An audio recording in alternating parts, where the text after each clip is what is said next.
Welcome back to the things we know. I'm Kari Morin. And I'm Lisa Callahan. And today we're going to talk about imperfection and why that is actually way more fun than perfection. Yes, including the way we start, because I'm always, oh, and Siri's going off. This is perfect. Perfectly See? imperfect. Perfectly imperfect. Because I never ever can start these smoothly, knowing when we're recording or not. It's so good. So yeah, perfect is boring, right? Perfection is like that overachieving friend who makes you feel like you're failing at life. Who needs that kind of constant pressure, right? It's just imperfection is the cool laid back friend who's like, let's just enjoy the chaos together. That's what we're here to talk about. Yeah. I mean, as coaches, especially coaches of coaching students, right? We have a lot of fun around the idea of dismantling this idea of perfection. And it's so interesting. I expect you have have the same experience where when I would talk to my clients or students about how perfection's not real and all those things, it's like in the moment they would get it and they were like, oh my God, that's so relaxing and it releases so much pressure. But then then they get off the call with me and get right back into that. Yes. I can't do it. I paralyzed really because Yes. in an effort to be perfect, they aren't doing anything. Yes. Oh, and I'm guilty of that. I've definitely 100. been in that position as well, where fundamentally at my core, I get that imperfection's more fun. We're going to talk about the joy and unpredictability and all that stuff. And yet there is a part of me that will get in that perfection paralysis around if it's not the way and I don't think of it like I trick myself into not thinking it's perfection. It's just the way I need it to be, the way I want it to be. It's duh. It's that's perfection. And then I won't do anything. Yeah. Yeah. Yeah. And it's that in and of itself is exhausting and Yep. it can make you feel like you're failing because you're Yeah. never moving forward. That's a lot of judgment. And Yeah. so like we always say, get curious around what you think you have to have or should be doing or need to be or all those words that God, even just saying them makes my body kind of fall I under the weight know. of it, you know?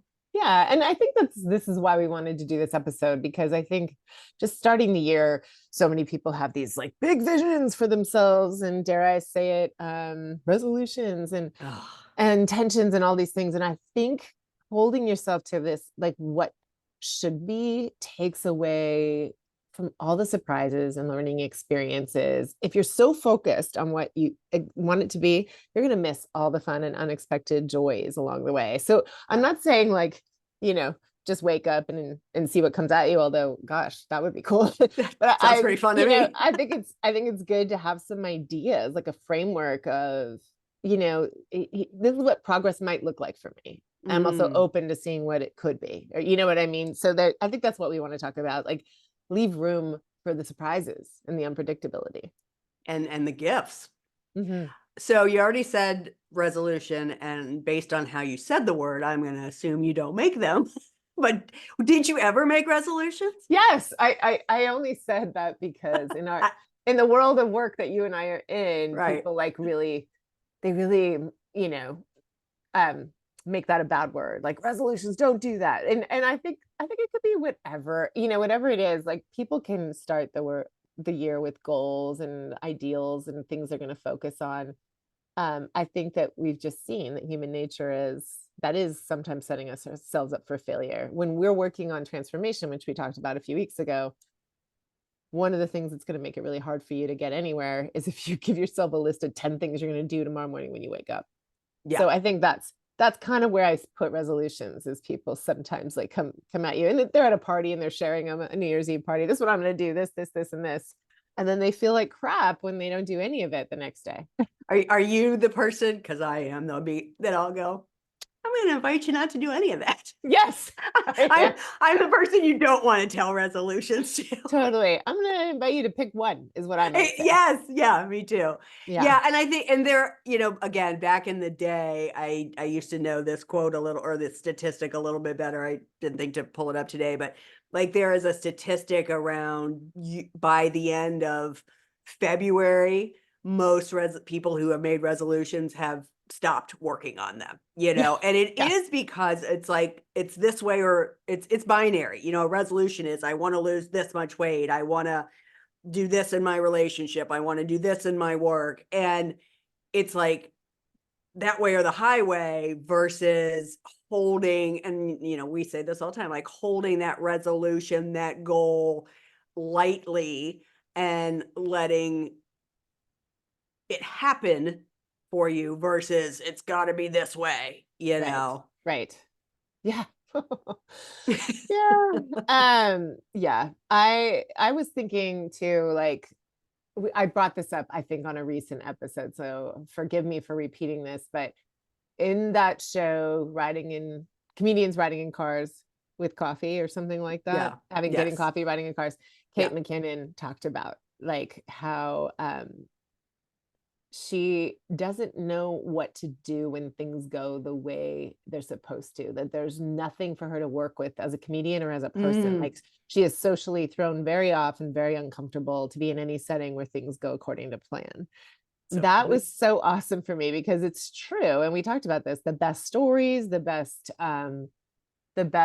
experiences come from the unexpected, and then what comes through, like who kind of rises up and like creates something else or helps redirect. It like kind of brings out everybody's, well, actually brings out everybody's sides, because you'll see some people freak out and freeze when things don't go according to plan, but like the creativity and the heroic nature of people when things don't go well is pretty neat.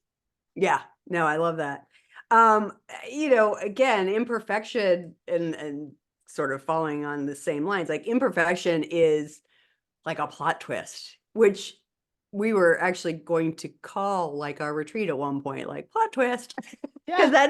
that is as we move through this life and as you have less fucks to give, right? All of a sudden, these little unexpected plot twists and letting go of perfection, you really start to step into how much fun life can be versus, I want to have 2.5 kids and I want to have this kind of paycheck and I want to have, when there's that, I'm not going to say this word right, Yeah, frivolity. Yeah. frivolity, Yeah. like, oh my gosh, just so much more fun and again, less paralyzing for sure. Totally. Yeah. I think when we're rigidly tied to any outcomes, and I know this is true for me, and I work with certain clients on this quite a bit, right? I think that like it zaps us of humor and Mm, resilience. And it like doesn't leave room for us to build confidence in our ability to handle things, right? mm, So like think about that. I do so much of this, especially with Griffin, because of the way like his mind works. He gets very fixated on what he wants to happen, and we have to work really hard with him. We've always had to with all of our kids, right?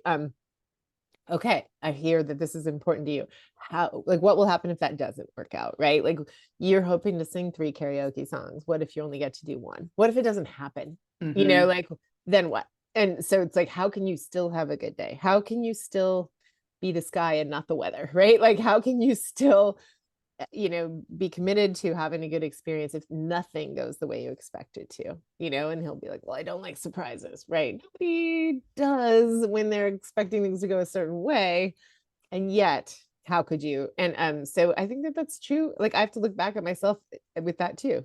I might go into anything that I planned expecting it to go a certain way and have it completely get turned upside down. Is it possible for me to still enjoy it and still get something out of it? Absolutely. Well, I think so thank you for bringing that up around Griff, because I feel like as I'm saying this, I'm thinking of like one of my clients who I just adore. And she will tell you that like, yes, she hates surprises. She has to have a plan. She does, have anxiety. And that will trigger, like she gets triggered by things not going the way she expects them to go. And she's also constantly working on how do I let that go? So I love that question of, okay, here's what you want. That's great. No judgment. Awesome. And what if this happens? How can you still have fun? And I think the sort of answer is being present in the moment. So as he's singing his one karaoke song, being super present. If he gets a second one, great. If he gets a third, hallelujah. But Right. just really enjoying the moment instead of if the expectations don't go as planned, Right. having it just throw you into a funk. And I think for a lot of people, that idea of things not going as planned, of things not being perfect, Right. can really spiral them. Right. Were you Yeah. ever like that? I don't know if I was ever like that. I'd have to think about that. Youngest child. So I think like that Fair. if I was like that, it got like, kind of slapped out of me quickly. I don't know. I think I felt just lucky to be included sometimes. So I don't know. I mean, yes, I definitely have had momentary like, oh, I planned it to go this way and it's not going that way at all. And I remember kind of I don't have a specific memory, but I have a sense of being like standing in front of people speaking or maybe setting a table. I don't know. I have the experience of like that sweaty moment of what do I do? What do I do? But Yeah. I've got to guess, that was meant for me to grow through it because it doesn't stand out as super negative or like, Right. humiliating or anything. Just like, oh, what Silly now? wagons. Yeah. Yeah, Exactly. I was trying to think too, like, um, I mean, the first thing that comes to my mind, and this may come up again when we do our marriage one, but like, I got engaged in May of 95. I thought I was getting married in May of 96.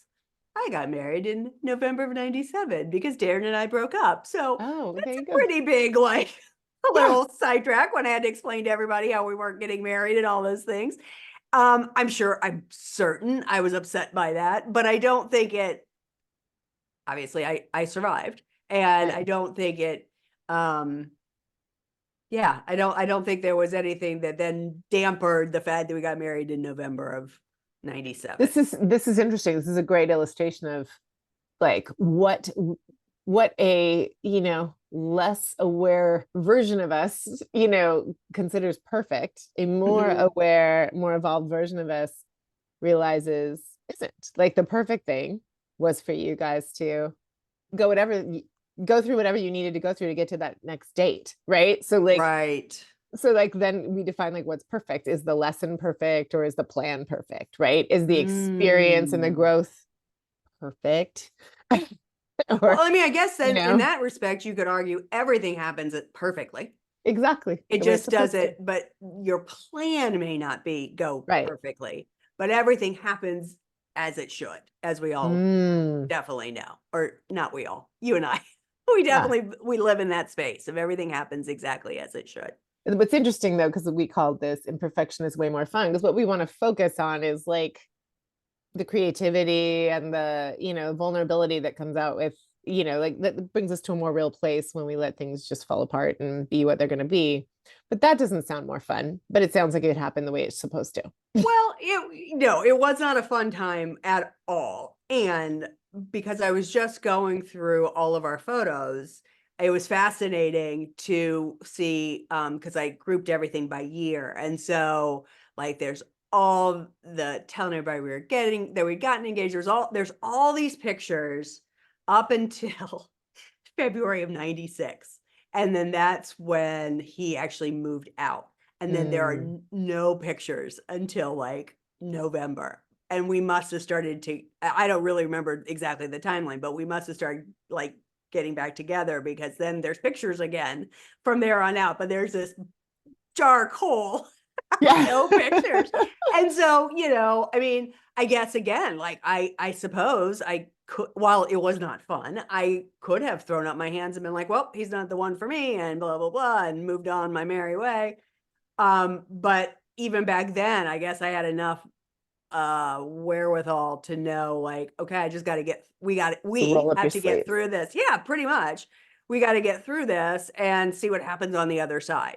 Yeah. And I remember on our wedding day, like nobody was like, like Yeah. everybody knew and everybody knew what had happened and they were just happy it was November of 97 and we were getting married, So, yeah, maybe sometimes things not going to plan isn't exactly fun, but where can you find, how can pushing it down and not going through it is not going to make it fun either, right? So No, how do you find the joy throughout, even if it's retroactively? How do you right, look back on an unexpected hiccup, some right. imperfection, and realize you survived it so that the next time you have imperfection, you're not Yes. triggered by it. Does that make Right. sense? And it worked out perfectly because Yes. you came to, I mean, I didn't know you then, but I imagine I would have been emotionally like so happy for you to come to a place that's richer and deeper and closer because of it.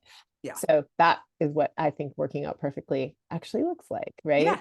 Yeah. It also makes me giggle. I think I've told you this before, so stop me if I have, but Brendan in his world of work in delivering Yeah. babies, he works with a lot of midwives, and he and his partner Julie, they used to laugh so hard over the laminated birth plans That is hilarious to me. because if you have had a child, if you work in that world, or if you just heard about it, nothing ever goes according to plan. There is no You could have a perfect birth plan, but those babies are gonna like do whatever they're gonna do. Yeah. And so when they come in with one laminated, they just all go, "Oh God," like they just laugh or they curse because the nurses especially because they're like the Yeah. hero, they're the real heroes there. They're the ones that Yeah. are on the case. They just like we want to have music at this volume and the temperature here, and we're going to play these songs, and then when this happens, we're going to do this, and there's going to be this person's going to come in with a violin. I mean, like, you wouldn't believe some of these things. And so Is his, that his real? partner Julie, oh, I'm not kidding, his partner Julie, when she was having her second child, Rose, Brendan was the person delivering, and she came up with the most hilarious like faux laminated birth plan, and it was I gotta find it. It was like we were like falling out of our chairs laughing because it was over the top Right, ridiculous right. request. Because and what's funny is like I had a doula. We I had a did whole too. we had a whole plan. None of it really, like, from like 2 seconds in, everything went very differently. Right, right, right. And so like what that teaches you is what you're made of, your Mhm. creativity, your ability to shift, communicate, and like trust that you're still gonna get to like the You're baby's still gonna gonna have a come. baby. Yeah, not at all the way you thought this was going to happen. And guess what? That's a great preview for parenting. So there you go. There's no perfect, like, you could put a lot of energy into wanting things to be perfect, and you have no control over it. Yeah. And so I think so it's less fun. It's less fun anyway, because then like there's no like being educated along the way if you're just focused on this is how it's supposed to be, everything else is failure. So yeah. Yeah, no, I agree 100%. So it is sort of mastering the oops moment, Mhm. right? And when there is an oops, sort of laughing about it and relaxing into it, I Right. think. I agree. Um, I did not have a birth plan, which meant everything went exactly as I wanted it to because I didn't I wanted an epidural. That's all I knew. And once I got the epidural, I was good to go. Did you guys go to those classes? We did go to those classes, which benefited us because I was in labor for a very long time and had very short contractions. And so that benefited me because the woman let us in a little bit early in a That's way she nice. probably wouldn't have. Yes, we definitely did go to those classes. But Darren and we're not shoppers. We're not really, I mean, we plan, but we're not super big planners. So we must have just been like, okay, yeah, great, whatever, Yeah. you I know. just remember that. Well, I knew 100% I wasn't doing this without drugs. So I didn't Yeah. need to learn that because I was like, Yeah. oh no, I am going to be drugged. I did I don't know, 3 hours without any drugs, and it was all going well until it didn't. And then I had to Mm, have a C-section because, big yeah. shoulders. But so yeah, I got to do both. Awesome. And then the next two were feedbacks, which was, Yeah, a yeah, whole yeah. different experience. But anyway, yeah, it's a funny thing. We talk about procrastination because we've talked about this before. Yep. I like this idea. I read it somewhere, like that it's a brilliant form of embracing imperfection. Procrastination is like, if you can let go and being done at a certain time in a certain way, procrastination might be a way of, allowing the creativity or the genius to come to you to get it done. It's allowing and trusting like it'll get done, right? This is one way of looking at procrastination. Sometimes it might be, I don't know how to do it perfectly. I haven't done it yet. I haven't gotten to it yet. Or sometimes it's just like, maybe I trust that I'll get it done. I don't know. What do you think? So, I mean, I don't think of procrastination. For me, I do wait till the last minute, but it's not because I'm fearful of it not going the way I want. That's my work style. Mm. And I do think that I do understand that sense of people procrastinating because of the fear of it not going the way they want it to. And so there's some aspect. I mean, in some ways I'm kind of laughing because I have looked, you and I, right before we got on here, I booked tickets to come up and see you. I have Yay. looked, yeah, I have looked at tickets over, every time I get a sale, I'm looking. And it's so overwhelming that I realize I just needed right there and then to buy the tickets, and not overthink this or think, oh, maybe there'll be a better sale or blah, blah, blah. I just needed to do it. And quite frankly, I think I got a pretty good price. But I think that's those kinds of things that I would tend to procrastinate on. And then again, you get paralyzed and all of a sudden the time is gone and now you're under some kind of time constraint or financial constraint or something. If you can just put one foot forward, that will start to feel a sense of momentum, I think. And once the momentum goes, it's a lot more Yeah. fun. And I think it is easier to let go of wanting it to be perfect because you just feel like, okay, I'm going, I'm going, I'm going. Um, this is super random, but my son Griffin is really into the music from the new Trolls movie, Trolls 3. And he's Mm-hmm. right now, I can hear him listening to this song. Perfect, perfect, perfect. Oh, 100%. Just that's like the song. ironic. That is really weird. That is weird. Anyway, what I liked about it when I was looking into this idea, when we were kind of thinking about this, it said perfectionism is like trying to create a masterpiece, while imperfection is more like doodling on the margins of your notebook. You might not end up with the Mm. Mona Lisa, but you'll have a lot more fun along the way. That reminds me of like two ways that I work that I don't necessarily recommend. I don't think it's for the faint of heart. I think people who like to have things like really planned out would find this stressful, but it's not that I don't find it stressful, or it's not that I do find it stressful. It's just how I do things. I will say yes to something before I even know what I'm going to do. Like oh yeah, I can give a talk. What do you want it to be on? And I'll book it. And then I'll be like, I've got to think of that. And I might wait till like right before, maybe not the night before, but maybe sometimes I do. And it ends up really good. Would it have Mm-hmm. been even better? Would it have been maybe even perhaps perfect if I'd like really planned it out and thought about it and rehearsed it? Yes. That's why I always say I'm like a B plus speech giver. Someone's like, But could I you don't say a few words know. at my wedding? I bet you I could have done a way better job, but then what comes to me ends up being enough and people enjoy it and laugh and whatever. So it's like it's been enough that it has sustained me that I don't change the way I do it. So yeah, I don't have the Mona Lisa, but I get a couple chuckles and I move on. See, I'm gonna disagree with you. I don't, if that is the way you've always done it, then I don't think it would be better if you over rehearsed. I mean, again, going back to working with students, um, I would often get a question around what happens if I coach in person and I want to use the script. And I'm like, I'm going to invite you to use the script, like to me, because there's no, I mean, we do this off the cuff to some extent, right? You give us Right. notes. We do this somewhat about, I would say 75% off the cuff, Mm-hmm. 25% as written. Um, but I don't think rehearsing, because then it gets stilted. I think, and we're talking about speaking in particular, but I think this is true of anything. Like if you overdo and overdo and overdo in an attempt to be perfect, is it too much then? Like again, the beauty is in the cracks and the foibles Yes. and the oopses and all. That's where like the real Yeah, gloriousness comes through. that's You can get true. really, I don't know, God, if I sat here and I read this like that, that would not be a very fun No, it's true. podcast. It's true. And I think where I might lack, planning ahead, I will gain by reading the crowd. Mm-hmm.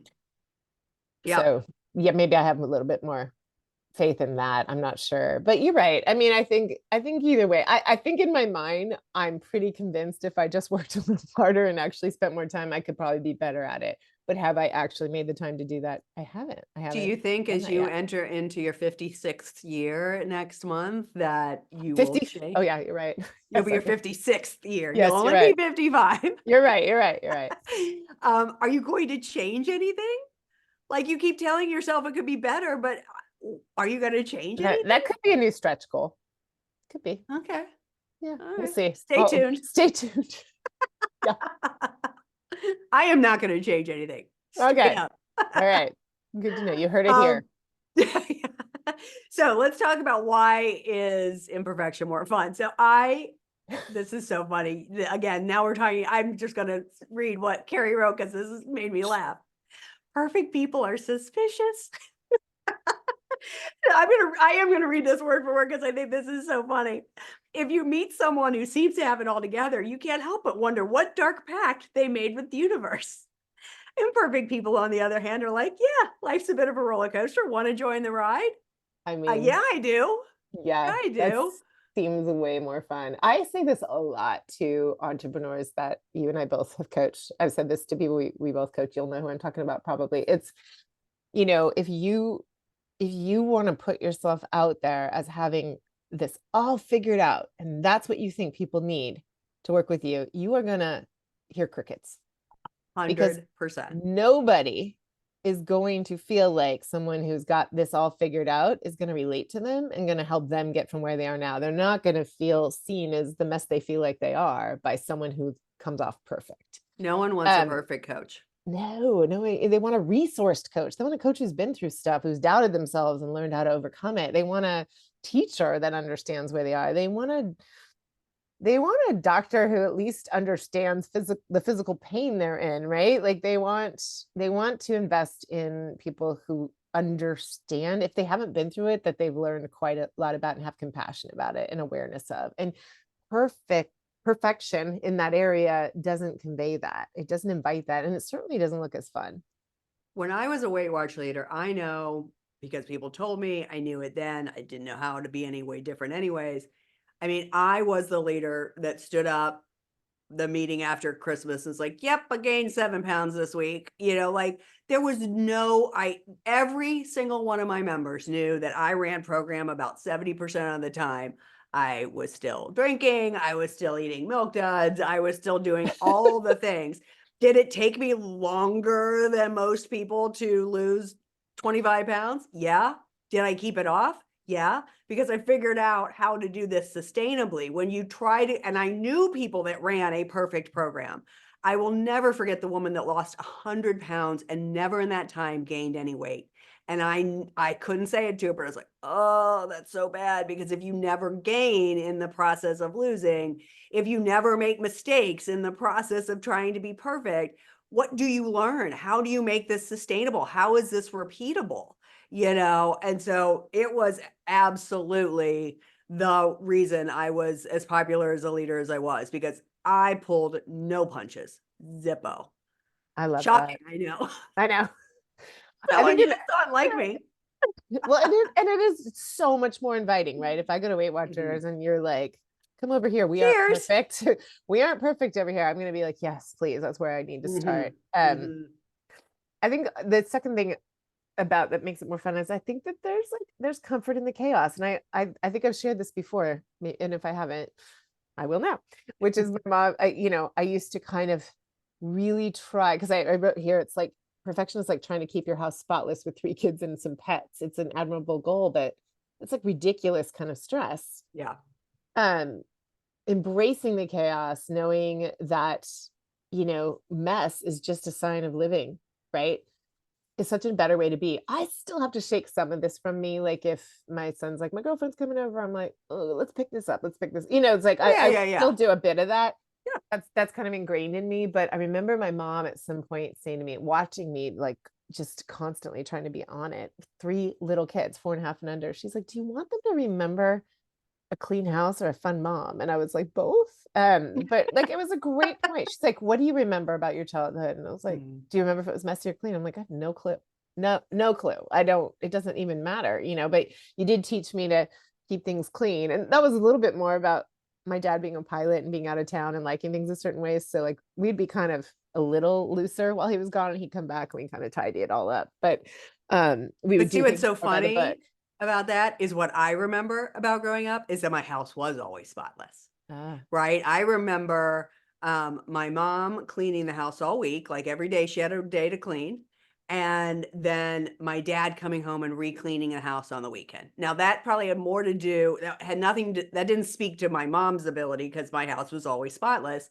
It was warm and lived in, but it was always spick and span. It really spoke more to my dad probably having undiagnosed OCD yeah. than anything that my mom was doing.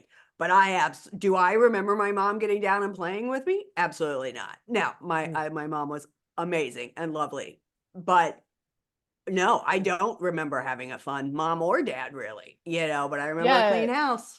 Well, and that's like that's a question. Which do you want? Because it could be different. I think that I remember we would host play groups. We'd Oh take yeah. turns hosting play group, and I had a couple members of the play group. They're still friends, but they were the euphemisms I remember back then. Like, oh, you leave markers out. That's so brave.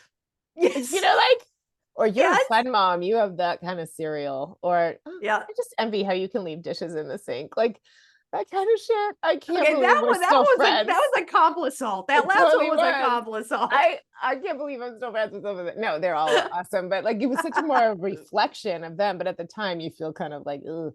But I mean, what are you gonna do? I have a bunch of little kids, and I just remember someone saying once, "Oh, you caught us living our life." I stopped by; their house was a total sty, but they were like the most joyful people. They would receive you, you'd have a great time, and they'd be like, "Look, you caught us living our life." And I love that. I try to just go to that when I'm like people are stopping by and things are kind of I kind of got over that during pandemic. We were living in our house, Yeah, yeah, but yeah. I do but think that anyway, changed yeah, things.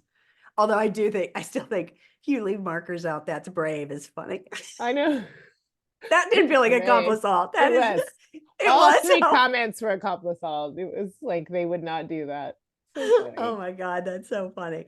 Um, so the unspoken rule of imperfection. When something does go wrong and you handle it with aplomb, let's say, do you notice everyone around you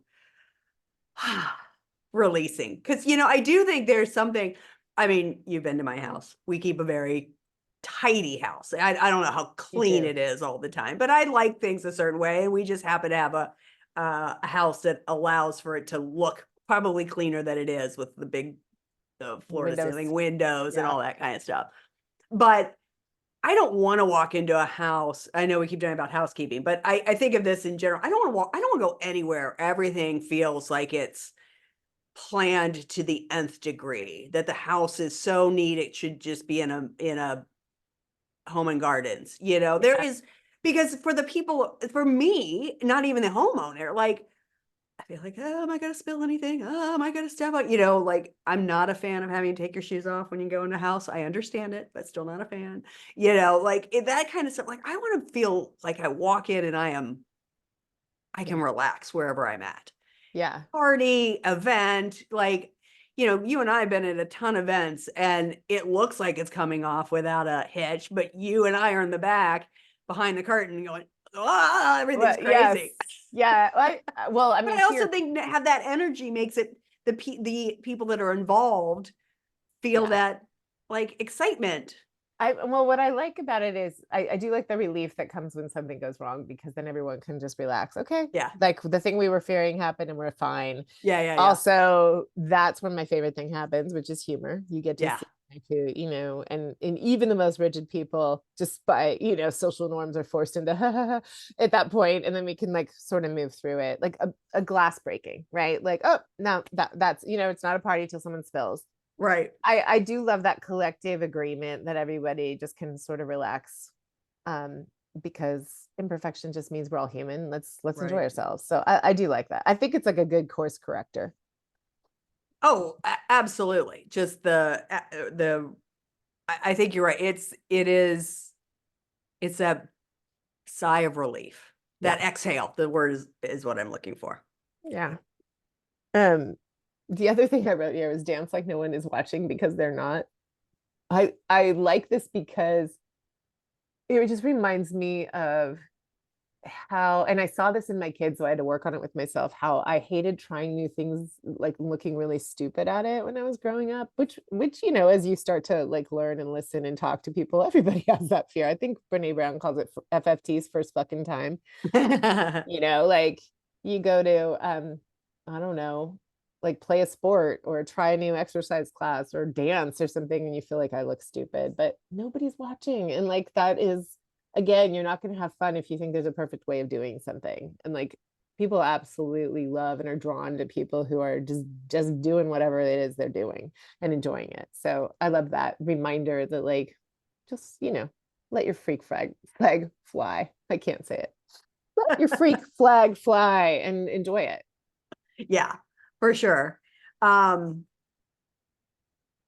I love this. Imperfections like an ice cream sundae. Tell me more about that. I love that idea. I came across this idea, like, well, I sort of pulled it together from some different things, but I think because it's messy and it's kind of fun and creative and it's allowing and it's not paying attention to rules, right? It's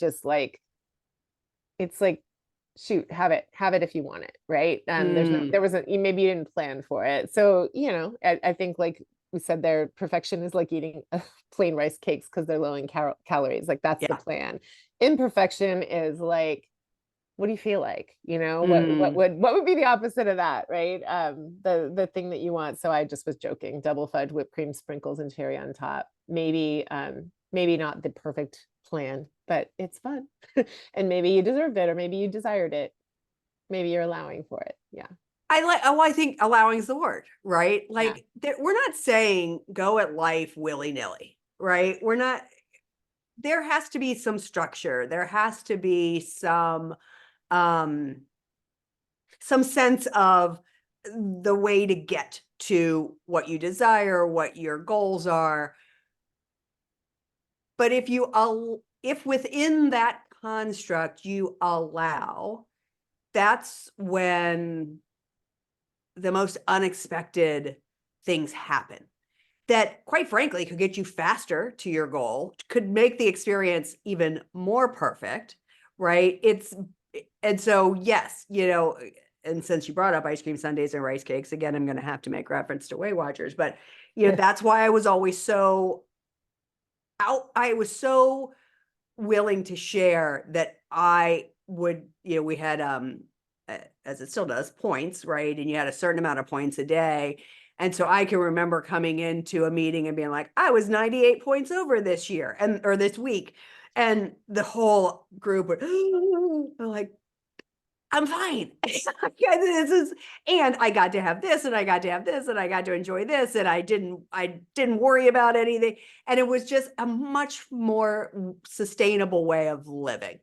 Right. And I think so when you allow and you don't get too attached to the steps, it's just a much more enjoyable way of living. Totally. Um, Also, I highly recommend Brene Brown's book, The Gifts of Imperfection. I think it's something about like letting go. I totally just lost my notes, so I don't know if you can see it there. It's like the full title is something like letting go of perfection Uh, so you can embrace your vulnerability or something like that. yeah, the gifts of imperfection, let go of who you think you're supposed to be and embrace who you are. Yes, thank you. That's Yeah. it. Oh my gosh. That's and so what I love about it is she was actually set out to write a book called Wholehearted Living, right? Like how to, and what she kept running into was her own imperfections, and it was like pissing her Mm. off, and it like sent her into therapy and all this stuff. It was just this really cool journey. It's a very short book. I highly recommend it. I often recommend it to clients and I reread it myself. um and like she was trying to like come at it like, how do you engage with at a place of worthiness, and like you're gonna keep coming into like where you don't do things well, where you're not enough, and like that's the heart of this, right?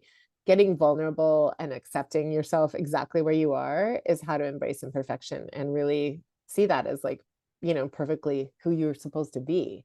So I love it. It's like it really gives such a sense of love and belonging to yourself. Anyway, highly recommend it.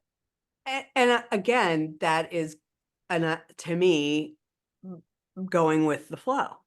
When things don't go the way you planned, and now you've just you feel like throwing the baby out with the bathwater, right? Now you're never going to get to your desired outcome. You're never going to get where you want to be because it didn't go the way you thought, and so fuck it. And to what end? Whereas if you embrace and embrace your vulnerability, right? Which is obviously everything Brené's about. And laugh at yourself and say, oops, and fuck, that didn't go the way I wanted. Yeah. What could go faster for you? What could be more perfect if you just allowed for that to be? And I think it's so inviting. It allows other people to be imperfect too. Yes. That's so nice. Yeah. Which again goes back to nobody wants a perfect friend. Nobody wants a perfect partner. Nobody wants a perfect kid. Nobody wants I'm kidding. For those of you not watching YouTube, Kari went, no. Totally I don't want a joking. perfect kid I because want a perfect kid. That I would know be you boring. don't. I know, but can you? Well, it's not even boring.